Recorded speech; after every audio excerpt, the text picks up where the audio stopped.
Mukhang okay naman na kayo ni Denver sabi ni Beatrice nang maiwan na ulit silang dalawa ni Angeline. Oo naman, ayos naman kami ni Denver. Basta sinabihan ko na yan na mag-ingat sila ni Christine. Matatanda na sila, alam na nilang ginagawa nila, sagot ni Angeline. Pero Angeline, hindi mo man lang ba naisip na subukang mahalin si Denver? Seryosong sabi ni Beatrice. Napalingon naman si Angeline dito. Nasisiraan ka na ba? At bakit ko naman yan iisipin? Boyfriend yun ng kapatid ko, no? Sagot ni Angeline. Eh ano naman kung boyfriend si Denver ng kapatid mo? Uulitin ko lang sa'yo, Mrs. Angeline Soriano Chua, na asawa mo na siya ngayon. Bakit di niya subukan na bumuo ng pamilya? Sagot ni Beatrice. Kilabutan ka nga dyan sa sinasabi mo. Gusto mo ba makitang bumuga ng apoy ang kapatid ko? Tsaka isa pa, kahit kasal na kami, parehas lang kaming napilitang magpakasal para sa mga pamilya namin, no? Kaya tumigil ka dyan sa naisip mong yan. Seryosong sabi ni Angeline. Okay, fine. Pero wag kang magsasalita ng tapos, Angeline. Anong maling natin, ma-fall pala kayo sa isa't isa balang araw. Sagot ni Beatrice. Iiling-iling naman si Angeline sa kaibigan dahil kahit ito ay mapang-asar na rin sa kanya. Pagkaalis naman ni Denver sa kanilang bahay, dumaan muna siya sa flower shop para ibili ng bulaklak si Christine. Gusto niya sanang makabawi dito dahil madalas na tong nagagalit sa kanya dahil wala na daw siyang oras para dito. Pagkatapos makabili ng bulaklak, dumiretso na agad siya sa isang restaurant na napag-usapan nila ni Christine. Hi babe! Agad nasabi ni Christine na makita niya na dumating si Denver. Nakangiti naman na lumapit si Denver kay Christine at kilintilan ito ng halik sa labi. Kanina ka pa ba? Tanong ni Denver, sabay abot ng bulaklak kay Christine. Thank you. Hindi naman, halos kakarating ko lang din naman. Sagot ni Christine at naupo na sila. Tinawag naman ni Denver ang waiter saka sila umorder na makakain nila. Denver, saan tayo pagkatapos natin kumain? Tanong ni Christine habang hinihintay nila ang kanilang order. San mo ba gusto? Pero syempre, kailangan sa safe tayo ha. Baka may makakita sa atin. Pagpapaalala ni Denver kay Christine. Napasimangot naman si Christine dahil sa sinabi ni Denver. Hindi ba pwedeng wag mo munang isipin yan? Yung ibang taong makakakita sa atin? Miss na kita, Denver. Hindi ba pwedeng ang isipin naman ay ang tayo? Inis na sagot ni Christine. Masama na kasi talaga ang loob niya dahil palagi na lamang yun ang sinasabi ni Denver. Kailangan nilang mag-ingat dahil baka may makakita sa kanila. Babe, di ba naipaliwanag ko naman na sa'yo kung anong sitwasyon natin ngayon? Please naman, sana naman maintindihan mo ko. Sagot ni Denver. Di naman na umimik pa si Christine dahil naiinis na siya.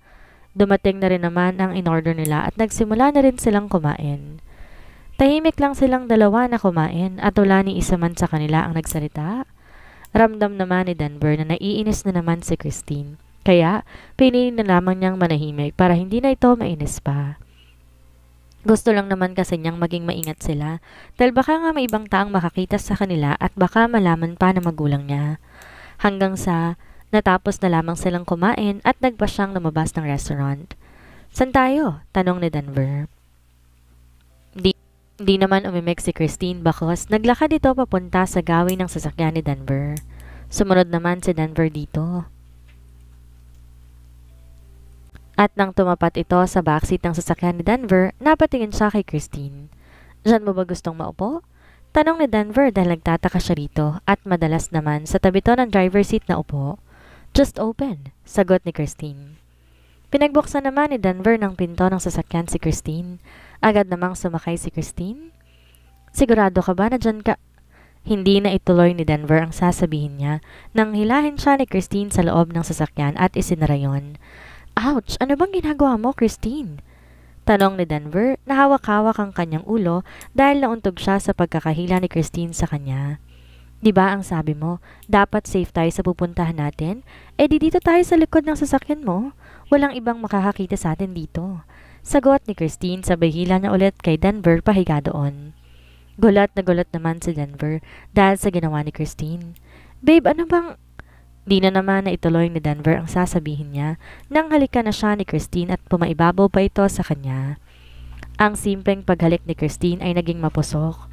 Nagdadala na rin naman si Denver sa ginagawa ni Christine sa kanya. Tinutugon na rin niya ang ginagawa nitong paghalik sa kanya. Hindi naman siya nag-aalala na may makakakita sa kanila dahil tinted ang kanyang sasakyan. Unti-unti nang nadadarang si Denver sa ginagawa ni Christine sa kanya. Tuwang-tuwa naman si Christine dahil nadadala na si Denver sa pangroromansa niya rito. Unti-unti naman ay binababa ni Denver ang kanyang paghalik kay Christine, ngunit bigla siyang natigilan nang biglang tumunog ang kanyang cellphone. Di na lamang niya sana to sasagutin, ngunit hindi siya makapag-concentrate sa ginagawa niya, kaya kinuha na lamang niya ang kanyang cellphone na nasa bulsa pa ng suot niyang pantalon. Napabuntong hininga naman siya na makita niya kung sino ang tumatawag. Napakunot naman ang noon ni Christine nang tumigil si Denver sa ginagawa nito at nakita niyang kinuha nito ang tumutunog na cellphone. Pwede ba mamaya na lamang yan? Naiirita nang sabi ni Christine dahil nabibitin siya sa ginagawa nila ni Denver. Si Mommy ang natawag. Hindi to titigil hanggat hindi ko siya nasasagot, sagot ni Denver. Denver! Di na naituloy pa ni Christine ang sasabihin nang sanyasyan siya ni Denver na huwag maingay. Sinagot naman ni Denver ang tawag ng kanyang Mommy Diana. Yes, Mom, napatawag po kayo, sabi ni Denver. Where are you? Diba ang sinabi ko na sa'yo, dito muna kayo ni Angeline sa bahay ngayong gabi, sagot ni Diana. Napapikit naman si Denver dahil nakalimutan niya nga ang sinabi ng kanyang mommy tungkol doon. I'm sorry, Mommy, nakalimutan ko po kasi, sagot ni Denver. O sige na, pumunta na kayo ni Angeline dito, hihintayin ko kayo, sagot ni Diana. At ito na ang nag-end call pagkasabi noon. Napabuntong hininga na lamang si Denver at nilingon si Angeline na halos nakahubad na. Sorry but I need to go now, sabi ni Denver at isa-isa niyang ibinalik sa pagkakabutones ang damit niya. What? Are you serious? Bibitinin mo talaga ako ngayon, Denver? Galit na sagot ni Christine. I'm sorry babe, okay? Kailangan ko na talagang umalis. Magbihis ka na. Babawi na lang ako sa'yo sa susunod, sabi ni Denver. Busy talaga kahit kailan yung mommy mo. Ang ganda palagi ng timing. Ines na sabi ni Christine at isa-isa nang sinuot ang damit niya. Wala na rin naman siyang magagawa dahil parang nawalan na rin siya ng gana dahil nga sanabitin siya sa ginagawa nila ni Denver kanina. Pagkabihis ni Christine, agad siyang bumaba na sasakyan ni Denver nang walang paalam at pabagsak pa niyang sinara ang pinto ng sasakyan ni Denver.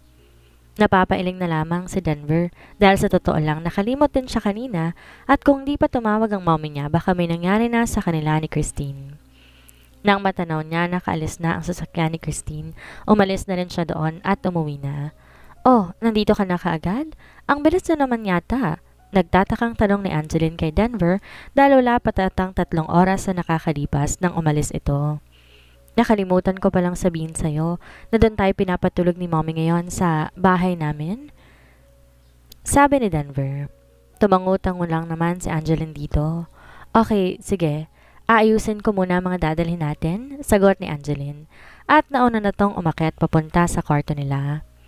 Nakasunod naman si Denver sa kanya. Asa na pala si Beatrice? Tanong ni Denver. Dahil hindi niya nakita pa ang kaibigan ng asawa. Umalis na si Beatrice, may pupuntahan daw siya sagot ni Angeline. Mabilis naman na naayos ni Angeline ang mga gamit nila ni Denver na dadalhin. Konti lang naman din kasi ang dadalhin nilang gamit. Naligo naman na muna sa Denver bago sila umalis dahil tila ba naginit pa rin ang katawan niya sa ginawa nila ni Christine kanina. Okay ka lang ba? Tanong ni Angeline dahil para bang balisa si Denver. Ha? Oo naman, ayos lang ako. Huwag mo na lang akong pansinin. Sagot ni Denver at nagpatuloy na to sa pagdadrive. Hindi na lamang pinansin pa ni Angeline si Denver at hinayaan na lamang ito. Hello, mga anak ko. Bati kaagad ni Diana nang dumating sina Denver at Angeline doon. Hi Mom! Halos magkapalambay na sabi nila Angeline at Denver. Lumapit pa sila sa pwesto nito para makipagbeso. Kanina ko pa kayo hinihintay. Ito kasing Denver na to kinalimutan ng sinabi kong dito muna kayo, sabi ni Diana. Sorry Mom, nawala po talaga sa isip ko ang sinabi nyo. Marami po kasi akong ginagawa kaya nakalimutan ko na, sagot ni Denver. O sige na Denver, dalhin nyo na muna ni Angeline sa kwarto mo ang mga gamit ninyo at bumbarin kayo agad para makakain na tayo. Nakangiting sabi ni Diana. Tinangoan naman siya ni Denver at naglakad na ang mga ito papunta sa kwarto ni Denver doon. Bakit kailangan dito pa tayo magpalipas ng magdamag? Anong meron? Tanong ni Angeline kay Denver nang makapasok na sila sa kwarto. Hindi ko rin alam kung bakit. Hayaan mo na, pagbigyan na lang natin si Mommy, sagot ni Denver. Nilagay lang talaga muna nila ang mga gamit nila doon at bumaba na rin sila dahil hinihintay nga sila ng mga magulang ni Denver. Samantala naman, si Christine ay dumiretso sa bahay ng kaibigan niyang si Candy pagkatapos silang magkita ni Denver. Masama pa rin ang loob niya dahil sa nangyari sa kanila kanina ni Denver. Bitin na bitin siya kaya dito na muna siya sa mga kaibigan niya pupunta para maglabas ng sama ng loob. Dahil kapag umuwi siya, siguradong wala rin naman siyang makakausap doon. Ang buong akala niya kasi masasolo niya na talaga si Denver. Kaso biglang umeksena ang mommy nito at tumawag kaya hindi natuloy ang masaya sana nilang moment ni Denver kanina. Miss na miss kasi niya si Denver dahil simula na makasal ito, madalang na talaga niya tong makasama at kung magkita man sila ay mabilis lang at patago pa. Tapos madalas pa silang mag-away na dalawa tuwing magkikita sila. Nakasimangot ka na naman dyan. Ano ba kasing nangyari na naman sa'yo? Sabi ni Candy sa kaibigan dahil di naman umiimik si Christine pagkarating niya sa bahay ni Candy. Candy, ang hirap-hirap naman kasi ng sitwasyon namin ni Denver. Palagi na lang kaming nagtatago sa tuwing nagkikita kami. Hindi na namin magawa yung mga bagay na dati namin ginagawa dahil kasal na siya kay ate. Idagdag mo pa na palaging umeentrada yung mommy niya. Iirap-irap pa na sagot ni Christine. Kuhang-kuha kasi ng mommy ni Denver ang inis niya. Ganon talaga, Christine. Hindi naman bago na umeentrada ang mommy ni Denver sa inyo. Dati pa naman ayaw na ayaw talaga nun sa'yo eh.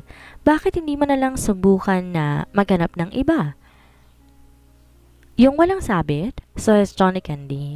Sinamaan naman ang tingin ni Christine ang kaibigan. Baliw ka ba? Mahal ko si Denver at hindi ko siya i-give up. Matapos kong paghirapan na maging akin siya, ganon-ganon na lamang yon. Hindi ako papayag, Candy. Sagot ni Christine. Di magtiis ka. Gusto mo yan eh. May choice ka naman kasi, Christine. Alam mo, hindi lang naman ikaw nahihirapan sa sitwasyon nyo. Sigurado ko na pati si Denver nahihirapan din yun. Ngayon, kung talagang gusto mong ipaglaban yung pagmamahal mo kay Denver, di magtiis ka hanggat hindi pa sila naghihiwalay ni Ate Angeline.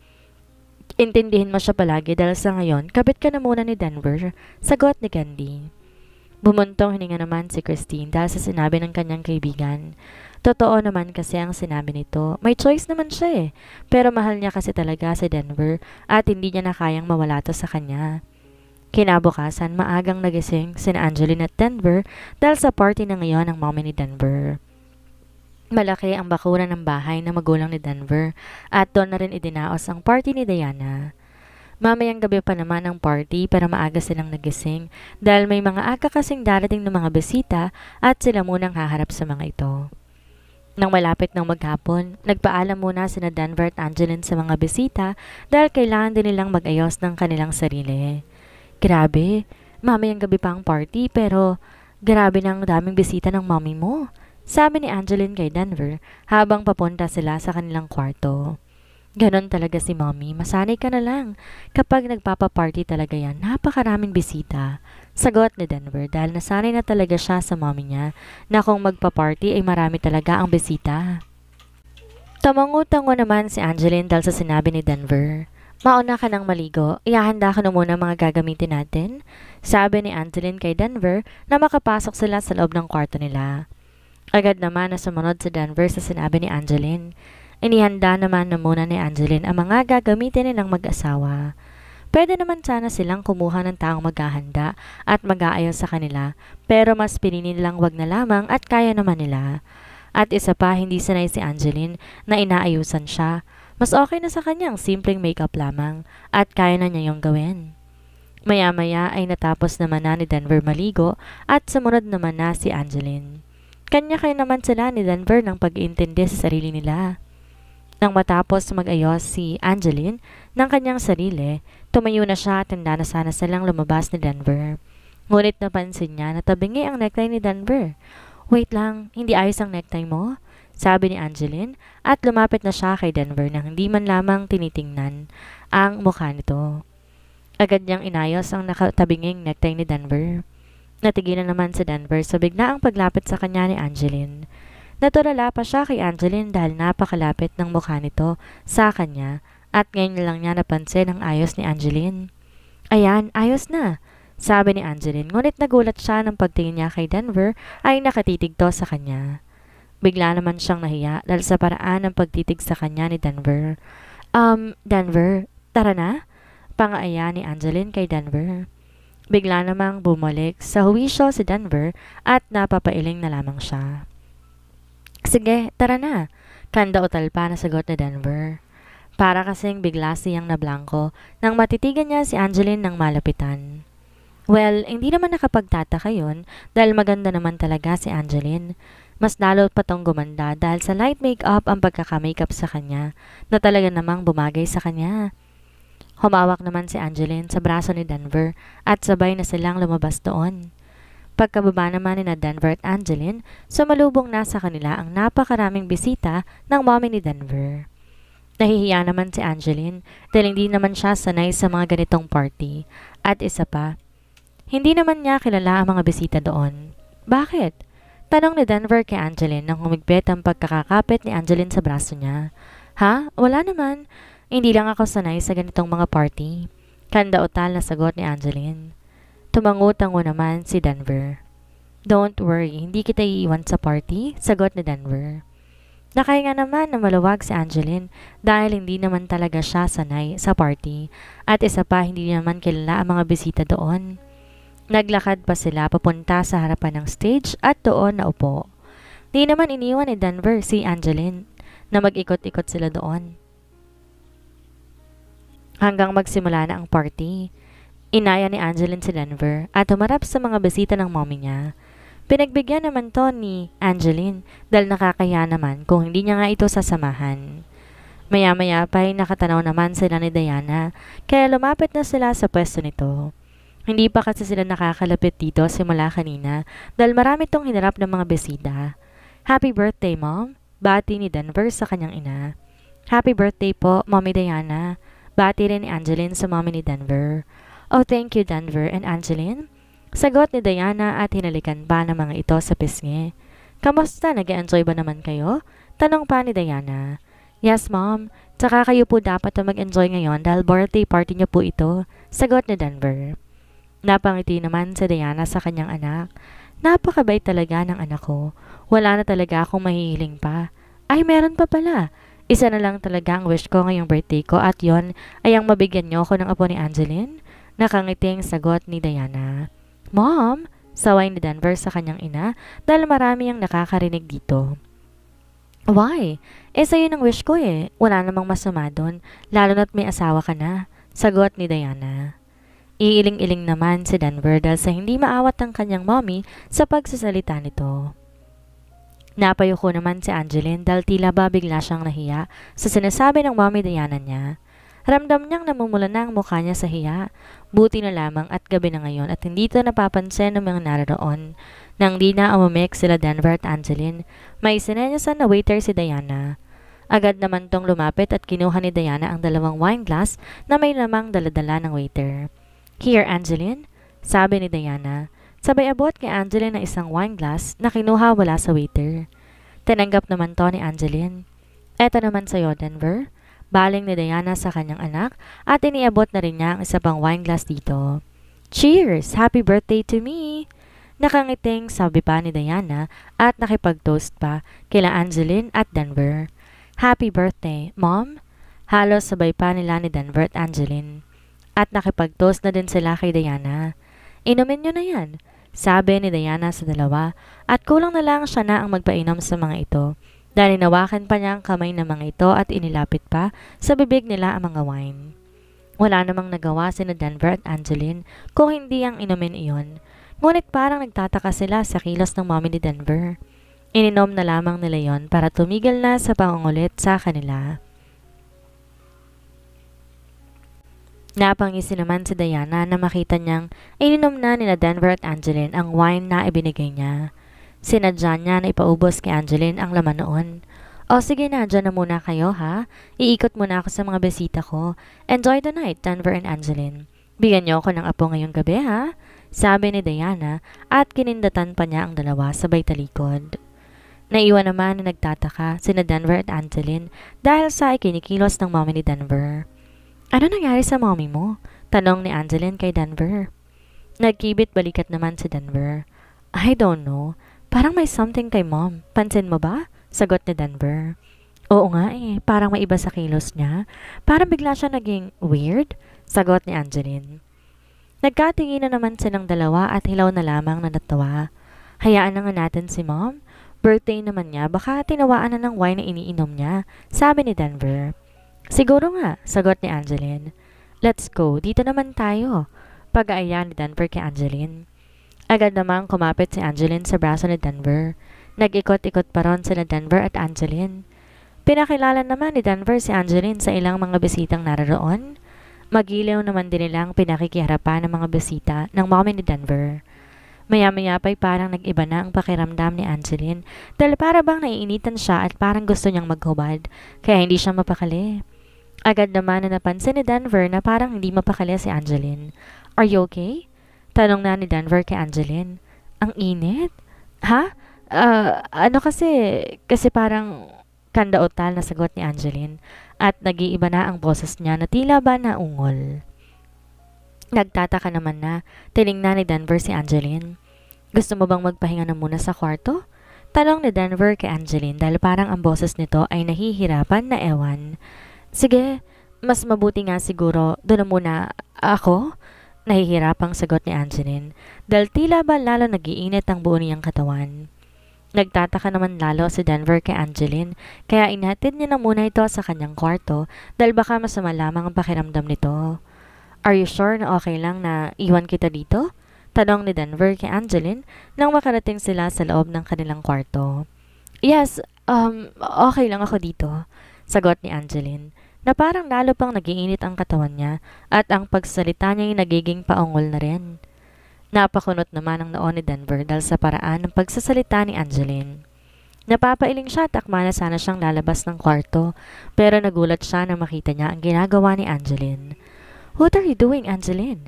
Tanong ni Denver na makita niya na inuhubad na ni Angeline ang kanyang suot na gown at halos bra at panty na lamang nito ang natitira. Ang init kasi. Halos sirap na sabi ni Angeline kay Denver. Nilak naman muna ni Denver ang pinto ng kanilang kwarto dahil baka may biglang pumasok doon at makita si Angeline na halos maghubad na sa kanya nilapitan to. Ano bang nangyayari sa iyo, Angeline? Tanong ni Denver at kumuha siya ng pupwedeng suotin ni Angeline dahil halos maghubad na talaga ito. Haharap na sana si Denver kay Angeline, dala ang kinuha niyang damit pero nagulat na lamang siya nang biglang hilahin siya ni Angeline at pabalyang itinulak sa kama. Shit, Angeline, what are you... Hindi na naituloy pa ni Denver ang sasabihin niya nang biglang pumatong sa kanya si Angeline. What are you... Di na siya natuloy sa kanyang ginagawa. Ang simpleng paghalik ni Angeline unti-unti nang naging mapusok. Namalayan na lamang ni Denver na tinutugunan niya ang paghalik na ginagawa sa kanya ni Angeline. Naramdaman naman ni Angeline na tumigil si Denver sa ginagawa nito kaya nagmulat siya at tumingin dito. Why? Tanong ni Angeline na ang boses ay tila ba nahihirapan pa rin. Are you sure about this? Tanong ni Denver kahit na nagiinit na ang buo niyang katawan. Ayaw naman niyang mag-away sila ni Angeline dahil dito. Go on, please. Pakiusap ni Angeline dahil nabibitin siya sa ginagawa ni Denver. Sa labas naman ng kwarto ni na Denver, ngiting-ngiti naman si Diana matapos niyang makita na pumasok na ang dalawa sa kwarto at nagsara ng pinto. Sana naman magkaapo na ako pagkatapos ng gabing ito. Kausap ni Diana sa kanyang sarili habang ngiting-ngiti pa rin. Lumabas naman na ulit siya ng kanilang bahay at tinarap ulit ang mga bisita niya. Denver. Di na naituloy ni Angeline ang kanyang sasabihin nang bigla siyang halikan na naman ni Denver. Matapos ang ilang rounds pa muli nilang narating ang rurok. Di na niya namalayan pa na nakatulog na pala siya dahil sa sobrang pagod. Matapos namang punasan at bihisan ni Denver si Angeline, di na siya nag-abala pang magbihis at agad na siyang tumabi kay Angeline na nakatulog na kaagad. Niyakap pa niya ito at pinaunan sa kanyang braso. Hinalikan pa niya ang tuktok ng ulo nito. Nakatulog na rin naman siya kaagad dahil sa sobrang pagod dahil sa ginawa nila ni Angeline. Ano kaya ang mangyayari ngayong may naganap na sa pagitan ni Denver at Angeline?